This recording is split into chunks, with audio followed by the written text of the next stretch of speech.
মুরব্বী, জামাত ইসলাম ইসলামী ব্যাংক দখল করছে না তাদের সম্পত্তি ফেরত পাইছে এটা বললেন, ঠিক আছে। তারা প্রতিষ্ঠাতা কি না সেই দিকে যাব না। তো তারা ইসলামী ব্যাংক ফেরত পাইছে, তাদের সম্পত্তি, এটা তারা বলতেছে।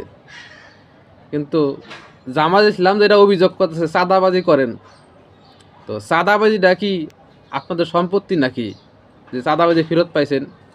আর আপনি তো এটা অস্বীকারও করলেন না যে চাঁদাবাজি করেন না। তাইলে আমরা কি বুঝে নেব চাঁদাবাজিটা আপনাদের পৈতৃক সম্পত্তি, এটা আপনার করতেই হবে? অন্যের দোষটা কেন ধরতে যান? নিজেদের যেটা দোষ আছে সেটা শুধরে নেন না, তাতেই তো হয়ে যায়। আপনারা ভালো পথে ফিরে আসেন, জনগণকে ভালোবাসেন। কি লঞ্চঘাট, ফেরিঘাট, সদরঘাট, এই মার্কেট সেই মার্কেট, এইসব দখল করা নিয়ে আসেন। এইসব থেকে ফেরত আসেন, ভালো পথে আসেন, তাই তো সমাধান হয়ে যায়। কিন্তু আপনার ফেরত না এসে কী করতেছেন? আরেকজনের দোষ খুঁজে বের করতেছেন।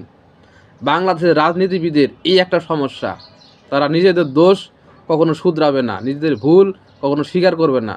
তারা নিজেদের দোষগুলা অন্য দলের দোষের উপর দিয়ে চালায়া দেয়। এটাই আমাদের সমস্যা। আপনাদের উপর চাঁদাবাজি তাকমা দিচ্ছে, আপনারা সেই পথ থেকে ফেরত আসেন, সেদিকে যায়েন না, চাঁদাবাজি করেন না, জনগণকে ভালোবাসেন। জামাত জনগণের যেটা সেবা করতে তার থেকে আপনারা বেশি করেন, সেটা না কইরা তারা আপনাদের দোষ ধরা দিচ্ছে, আপনারা সেই দোষ স্বীকার করে নিয়ে তাদের দোষ খুঁজতেছেন। এটাই আপনাদের রাজনীতি। এখনও বুঝলেন না আপনারা জনগণের মনে কি চায়, এটা আপনারা বুঝলেন না।